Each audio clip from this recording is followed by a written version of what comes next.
people here have gracile teeth. I have gracile ribs and gracile features somewhat, and I have Neanderthal teeth. The Neanderthal teeth are a little more squarer. The Neanderthals were no longer using their teeth to the same degree as the gracile China people were. The China people grew a tooth which became quite shovel-shaped tooth. And this was for, they were preparing spears with their teeth and doing all kinds of work actually with their teeth. So when the seas subsided, of course, whilst living in the sea, there was an environment where great change occurs. Usually when some shift happens, there's also usually a great shift in intelligence of the species. So the auditory system becomes much more important to us living in a water environment, as it is for those mammals that have shifted back into the water environment. Sound becomes quite important in the communication process. And the visual system a little less, and olfaction certainly less. So living in an aquatic environment enabled us to be free of gravity. This is very important because all knuckle-walking animals have quite a bit of electrical activity running down the back of their body, more or less to hold their head in an upright position, so it's tonically flexed.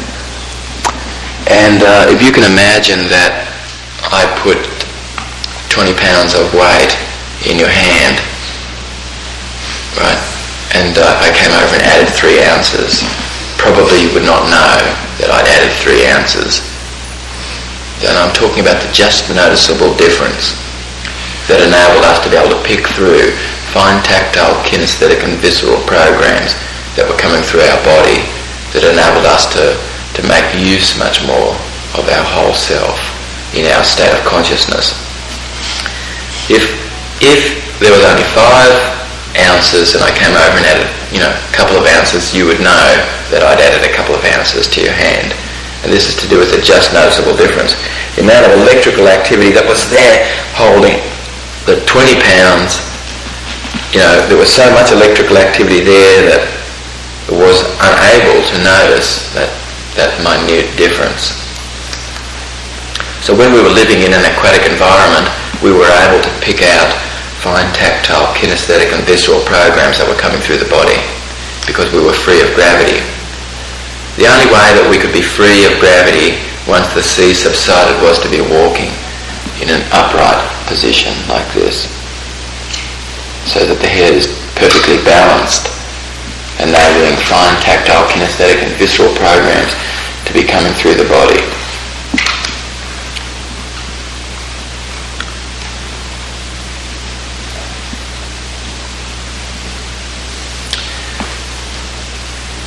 So floating is a wonderful thing. Floating releases endogenous opiates in the brain. That's a major thing that it does. In working with people who are drug addicted in New York and other places, I've really had quite a bit of success working with people who have been addicted to heroin and things like that. And one of the things that I'm doing is, as I realise that most of these people really have very little of their own in natural body opiates. This whole system has been overwhelmed, and because of the opiates the person has put into their system themselves, their own opiate system has closed down somewhat. So when this person would go off the substance that they've been on, the simplest things that they would ordinarily be doing, that getting some satisfaction from, their body is not giving them the same degree of satisfaction. And so they are feeling quite catastrophic often. So there's a need to be able to provide something which majorly affects this person's endogenous opiates, to stimulate endogenous opiates to be there. So that's one of the things that I'm quite concerned about in helping guide someone through this time, and that's giving them something that will replace the habit that they've had, which will cost practically the same, which will be using pretty much the same time as that was before, which is giving them quite an intense amount of their own natural body opiates. So flotation tank is something that I use quite a bit with people like that. There are other things too that work. Certainly I think floating is one of the greatest ways to build these endogenous opiates. And more or less the fix of going into a tank is much the same probably as what a heroin fix might have been for the person. So it's substituting one thing for the other. That's very important that we're able to build up those endogenous opiates in the person, because then when they're doing the simplest things, they're really getting some satisfaction from it. The people that I've known that were doing heroin, when they actually did it, at the time that they did it for the next couple of hours, their behavior didn't seem a lot different to me. Maybe they were experiencing some type of euphoria or bliss, yes. But they always seem to be still lethargic. Like maybe they're experiencing something neurological. I don't know. Yes, the main thing is that people who have coping strategies, varying coping strategies. Mm-hmm. Some people, their coping strategies involve satiation. Mostly these things happen, from childhood, that we learn how we learn to cope. Some people learn to cope through satiation. Someone who is involving satiation of themselves as a coping strategy would be the kind of person who may choose heroin as a way to bring this, or someone who eats food with sucking reflex and satiation. Now, somebody else may do it through arousal. So then this person's going to stimulants more, or jumping out of airplanes, or doing other things like that. So that's actually right. So that's stimulant. Diminishing the self? What is satiation? Satiation is like when your body's feeling like satiated, completely like filled, sort of. Saturated, filled, kind of. Okay. So we have satiation, we have arousal, and we have fantasy. So another way that people cope with the world is through fantasy. And so this person, as a recreational drug, they may choose, LSD or something like that. So those three ways are major ways that people kind of are coping, and generally lead to habits that the person has in their way of coping. David, is the saturation, would that be along the lines of sedation? Sedation, yes. Right. Yeah, coffee. Well, one is you're looking more for boosters, and the other one you're looking for relaxers or hypnotics, whatever they call them. Mostly people will naturally either prefer to be relaxing, or they'll be looking around for something to do. Okay. So you can recognise these three types. Another person, the person who fantasises, right? This person generally really does have their head out quite a bit in front of their body, quite a bit actually. This enables them to be able to hallucinate. Oh, good.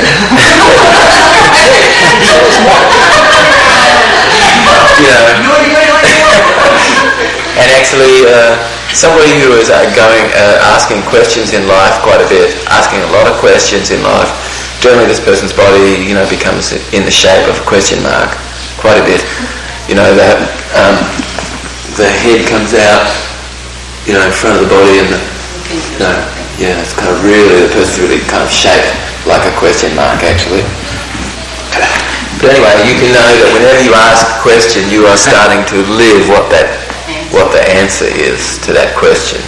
So it's a good idea to be asking questions that are questions that you want to be living the answer to, because you'll start living the answer to the question once you ask the question. Why is that? Because our words are physiology. Why is that question? Okay, actually, if you ask as you were asking, you have asked the question, and you ask the question again in your mind, you will notice actually that you are living it. You are living this question. You are starting to live the question. So it's a good idea for us to make sure that we're asking questions that we want to live the answer to. Like, what is the solution? Rather The than, mind is more like a computer. Oh, I see. You never press into a computer, don't access this file. Don't do that. Okay, that's a statement. A question would be Okay, question. a question would be something like, What time is it? why does it seem that I'm dumb? Okay. Or why is it that I seem, what is it, why am I this way? These questions are not getting anywhere. What can I do to feel really intelligent? Yes. This is a question that I can be living. I'm living those other questions too. You can This ask is a question I would prefer to live though. People who get ahead in life really they've learned to ask the right questions. Well, the question has an answer in it. The question has the answer in the question. So if you ask the right question, you Give us an example. just what Richard just said. That was what made me think of it. What can I do to feel more What can intelligent? I do to feel more intelligent? Feel more Feel more intelligent it starts to arrive. The answer starts to appear because you've asked the question.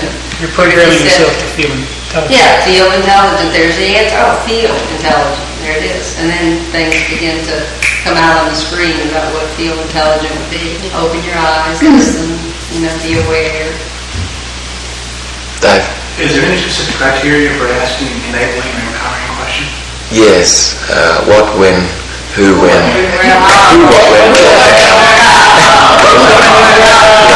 This will always relate to something, actually specific, something that we can experience. Yeah. But a question like why am I this way? Why is just absolving self from, like trying to figure out, what is like bringing it back to something sensory specific? Or when does this happen? Or how does this happen? Or who specifically is this about? Yeah.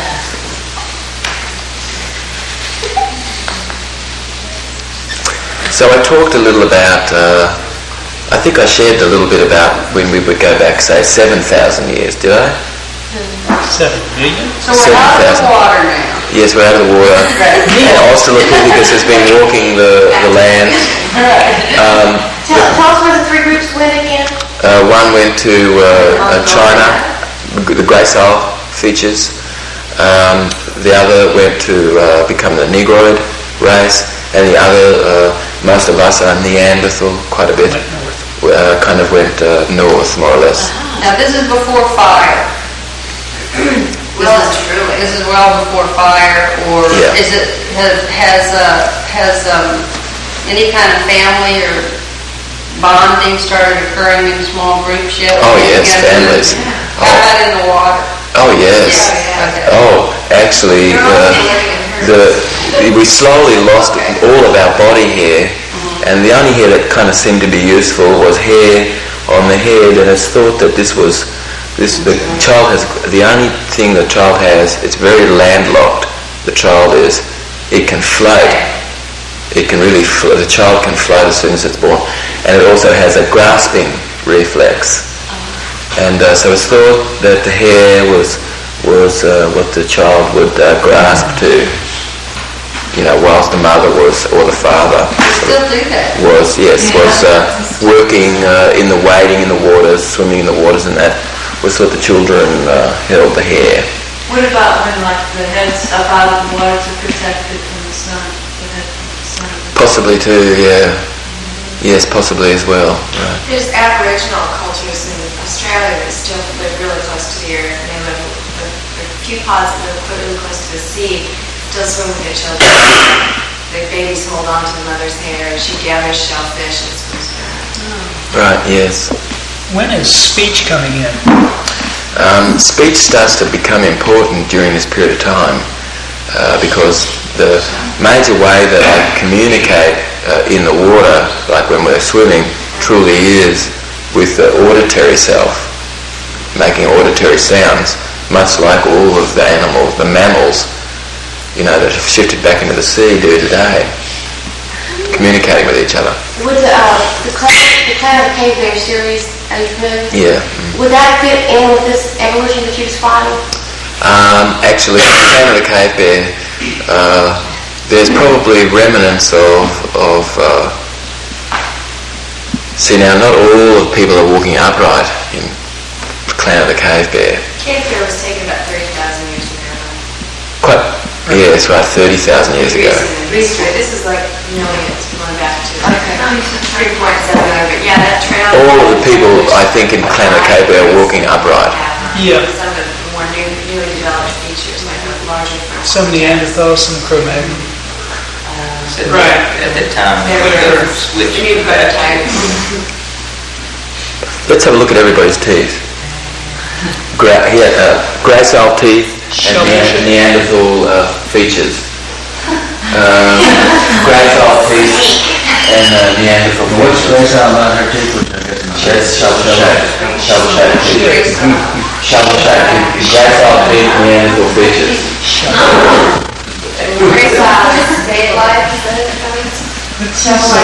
Gracile, however, just a tiny little bit of Neanderthal, but mostly gracile teeth, Neanderthal. And he's also got gracile teeth. Okay, let's just have a quick look at teeth. Oh my God! Ned and I have Neanderthal teeth. Now what makes them that? He has square teeth, Smaller teeth, right? and that's the teeth are a little bit smaller. Okay. That's small teeth, baby. But act relatively. Yeah, that's very good. Gracile relatively, but a little bit of Neanderthal too. Just a tiny bit.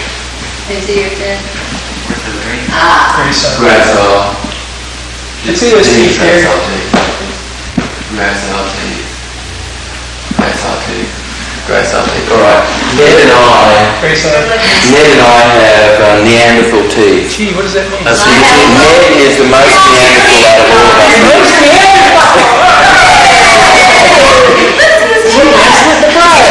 Ned is the most Neanderthal here. The schnauzer and the teeth and everything is really, and the body hair a little bit is quite Neanderthal.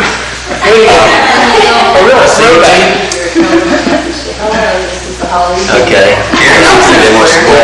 Right, yeah. Terry's teeth kind of square. Huh? And I have a little. She has a tiny, but actually there's a little bit of wear there. Mostly though, it's kind of gracile, but there's a little bit of Neanderthal. There's always a bit of a mixture maybe. But actually most people who have really shovel-shaped teeth, you have gracile teeth and anyway... So Eskimos would be gracile. there's mixtures of there They're too. from the Oriental. Yes. They come so hairless, basically. Right. And they use their teeth very much like you're talking about. The women who gnaw on their moccasins to get them soft, put them on stuff. Yes, right, yes. This is coming from the Neanderthal.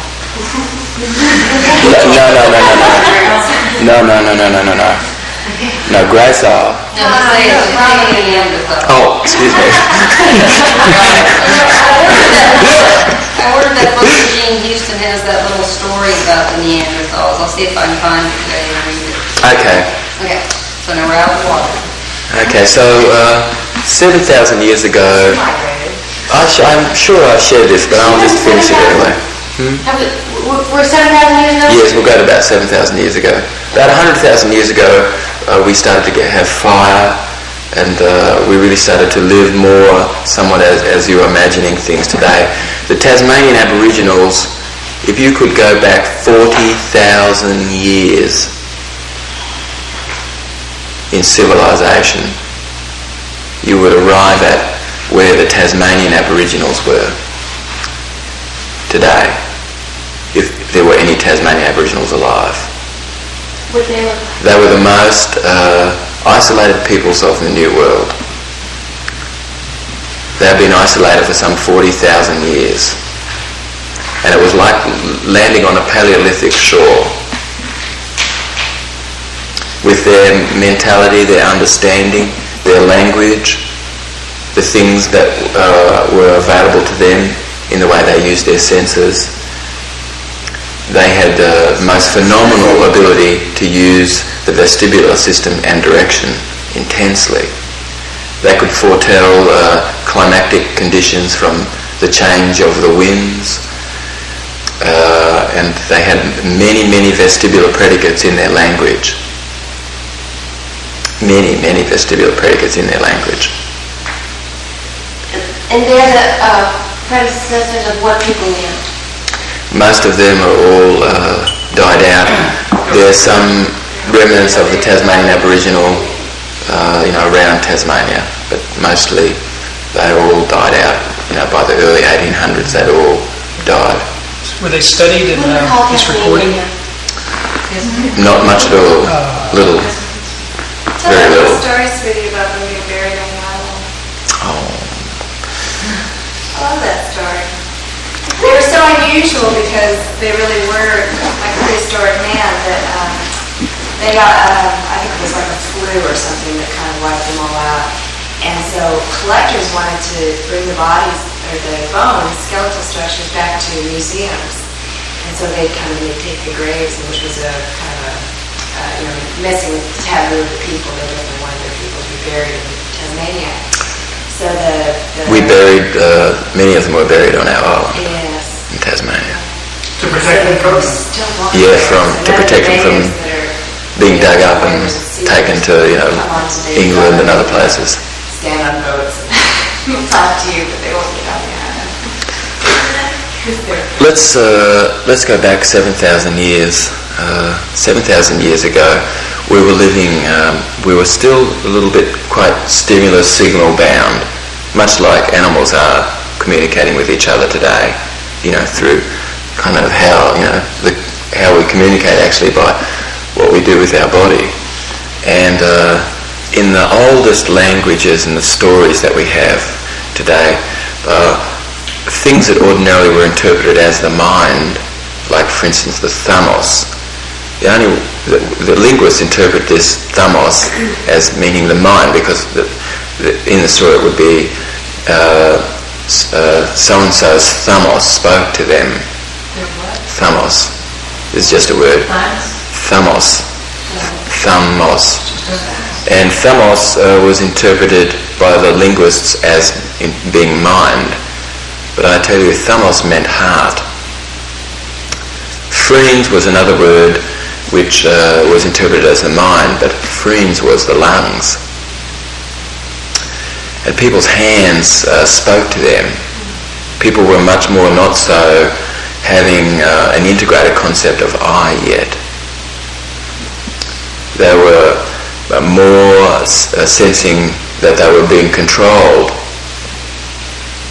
And it was more like this hemisphere that would be involved in making decisions, and was mostly rote learned, what they had rote learned.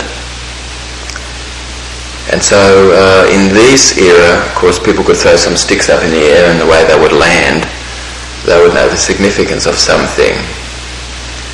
Or they would just simply look up into the clouds and see the shape of something, and they would know the significance of something to come. So these things were acting like triggers, enabling the person to intuit what it is that they were needing to know. And 7,000 years ago, there were pockets of people.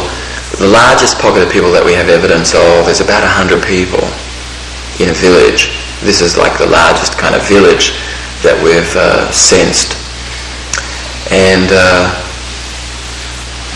so some land sunk beneath the sea between Crete and Turkey, where this plateau of land sunk. And when it sunk beneath the sea, it sent a huge wall of water over the land. And this was quite an intense natural calamity that occurred. And before this time, people were really quite isolated from each other, quite incredibly, not having very much contact at all. Not as much as all of a sudden started to occur as a result of this calamity. When this calamity occurred, people started scurrying into each other. And what our idea was about making decisions was different possibly to this other tribe's way of making decisions. And the only way they could explain how somebody who was dead, like a chief or someone who was dead, how this person's voice, they could still hear this person's voice in their head. The only explanation of this was that this was a god. So when people started, of course, also to, they would have handheld idols, many handheld idols during this period of time. They would hold a handheld idol up in their hand and look at the two eyes and hallucinate what they needed to know. This would help them go into trance to know what it was that they needed to know. Or they would go underneath a statue of God to understand something that was to come. So all of the words that we have originally come from doing words. They come from verbs. All of the words. David, when they stood under the statue of a god to understand what they need to know,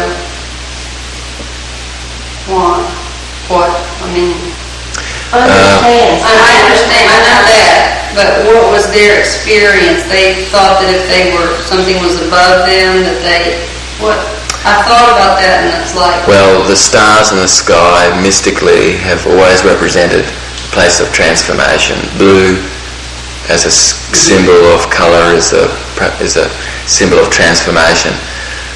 Most people had the belief that, well, it seems like the earth was what produced us, and then when we left, it seemed that we possibly went to the gods.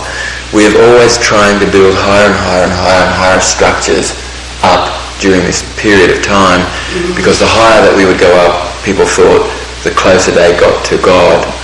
People knew about the Himalayas in this time. People had been travelling to the Himalayas for many hundreds of years, thousands of years. They knew about the highest place in the world, in the land, and people went there to receive things from God, and people went there who were enlightened. And this is where language really first starts to be written down, our first language. But anyway, our first language, of course, before this time, the way that information was passed on, well, it was passed on through story. And it's much more difficult to turn your hearing off. When there was a pharaoh in Egypt, who started to count things that were being traded, as people were trading things at this point, starting to trade. This was the first time that the visual system started to be used as a language. And it wasn't long after this that the first laws of the land were written on a post. And people could decide, once this happened, people could decide not to look at that if they didn't want to, and the concept of I started to form, where I start to sense my own autonomy apart from what it is that's I'm led to believe. And this even creates more disparity, actually, because before, when things were just completely rote learned, everything was just like smooth, all of a sudden now here comes a time where people are starting to sense their own autonomy. And so 2,000 years ago, prophets were walking around on the earth, and they were sharing with everyone that God was in each person. And this this idea that God was external, was something outside the person, was antiquated. However, this was kind of quite a blasphemous thing to say, that God was in each person, because the emperors in this, they were the representatives of God. They wanted you to believe they were God. And so it was quite a blasphemous thing for people to be walking around saying that God was in each person. Palm Sunday was the holiest day of the year for the Jews. And I just finished with this story. This story was passed down to me. And it comes from records kept during this era from the Romans. And it also comes from records kept in the East. Palm Sunday, as I said, was the most holiest day for the Jews. During this period of time, Pontius Pilate and Rome was ruling Jerusalem.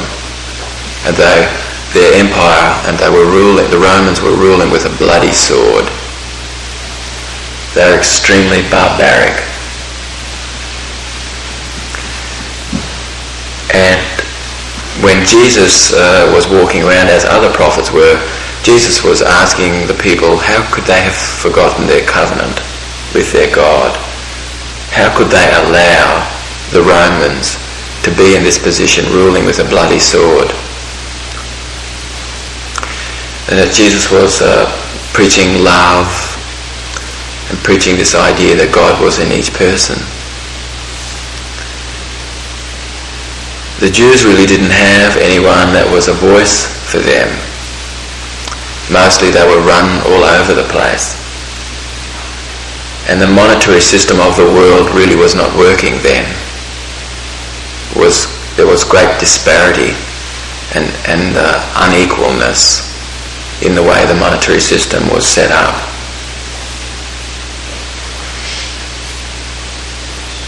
Thousands of Jews would flock to Jerusalem for Palm Sunday. And Pontius Pilate was ruling Jerusalem with only 500 centuries.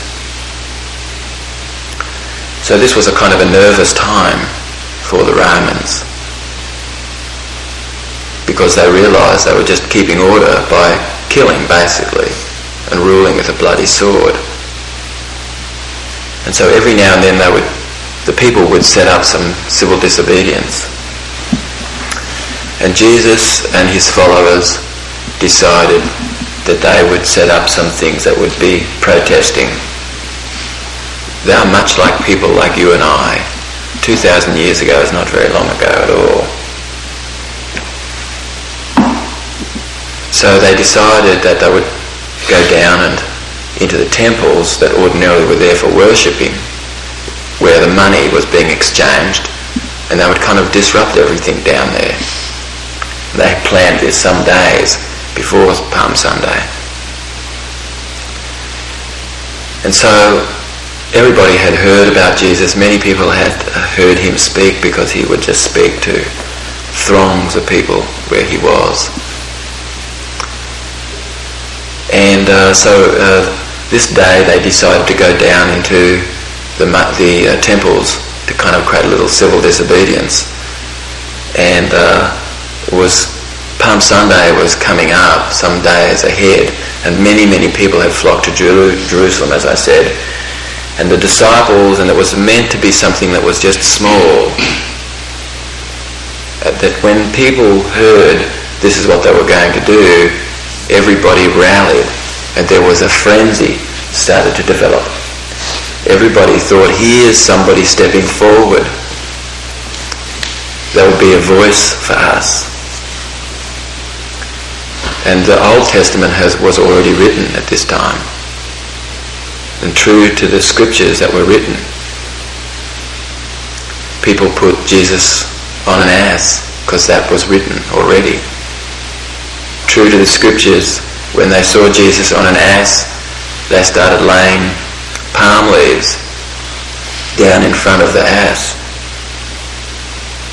And people started to throng because they thought that here was a way for them to be free, and that here was a man that was stepping forward to be a voice for them. By the time they got down to the temples, there was many people involved, and they created quite a bit of havoc. They turned the tables over and upset everything. But Pontius Pilate panicked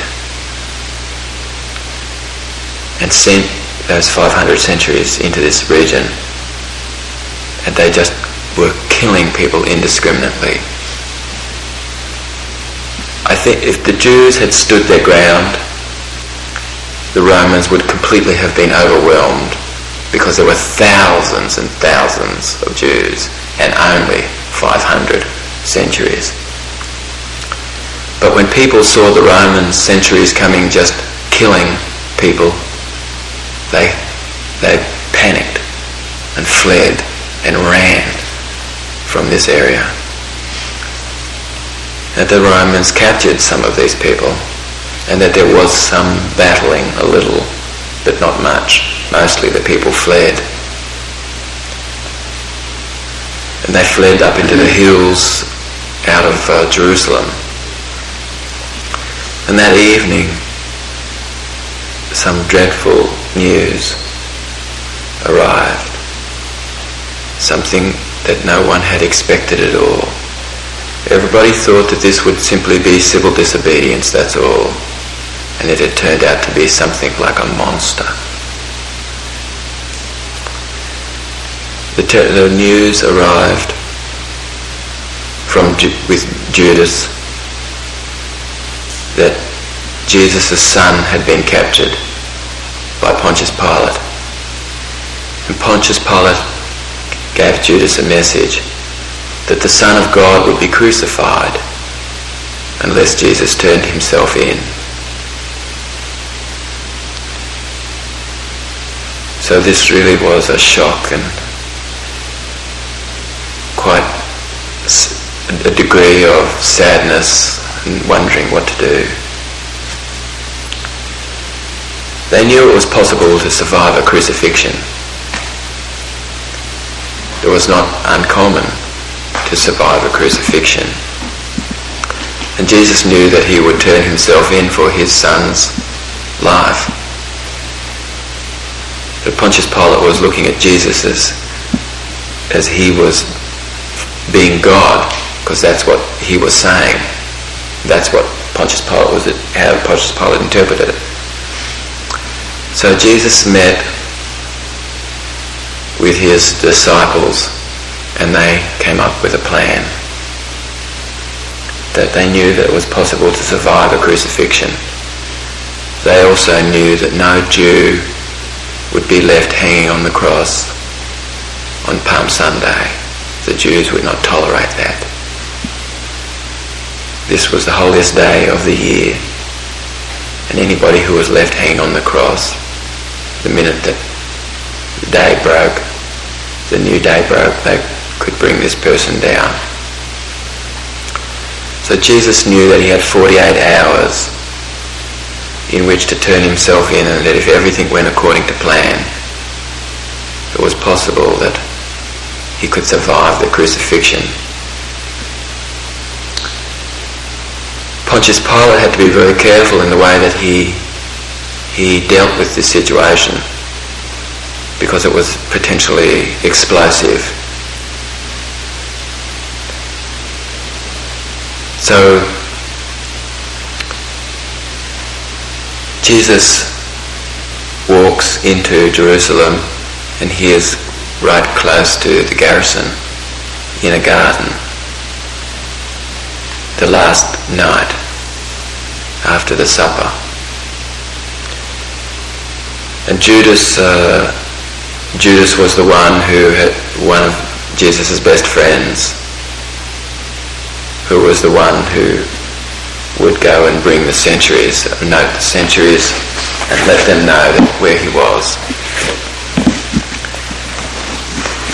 And anyway, so some of this story, most of you know.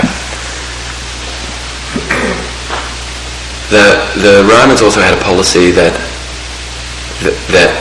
when a holy day would be coming up, if there was some prisoner that was up for execution, they would turn this person over to the people, and they would ask the people to choose whether there would be someone they would let go. And that morning when, after Jesus' trial, Jesus was brought out in front of all the people. And this enabled Pontius Pilate's decision to crucify him to be more legitimate, because the people that turned up for that meeting mostly were the money lenders, and they all shouted that Jesus should be crucified.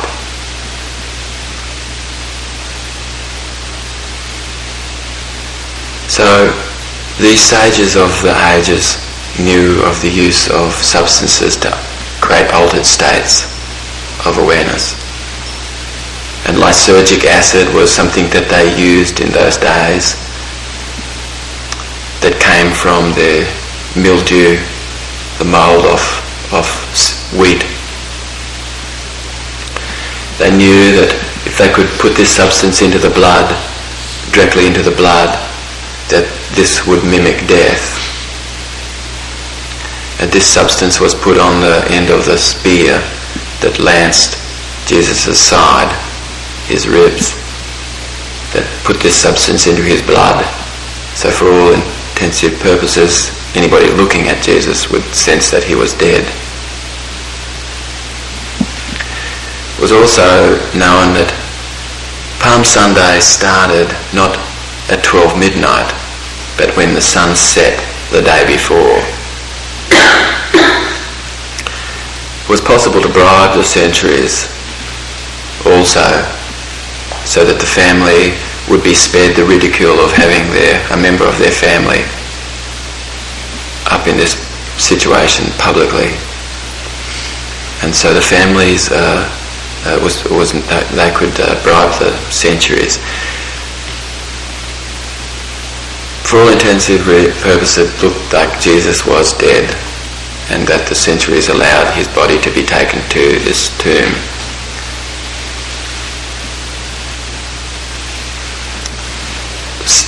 This information comes from texts that were written that have just been discovered in the last 15 years. The Dead Sea Scrolls.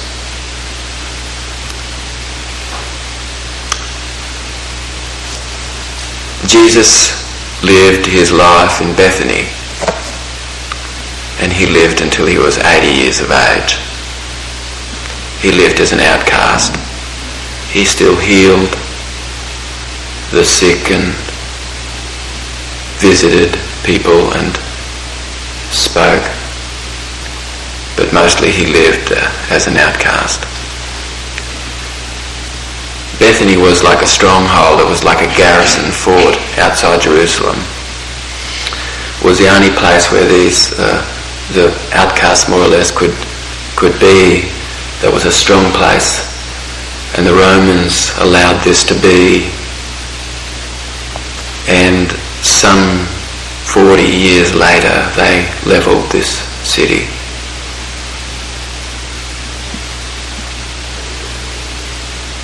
And levelled everybody that was in this city.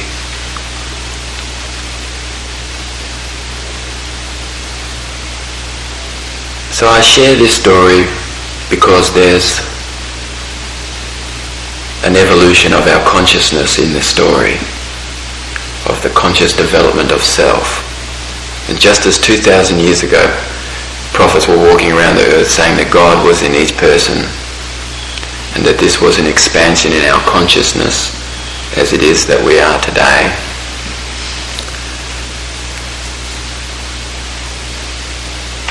The language of peace and what creates whole brain functioning is also a development of consciousness. No longer, hopefully, are people going to be voting for politicians who are speaking about what they don't want, or speaking about what they don't believe, or focusing on what the limitations are. Because you can know this person's only using less than a third of their brain, and that we need people to lead us who are using all their brain, that are framing things positively, that are focused on the resources of how that we can get this, that are focused on the outcome of what it is that we want.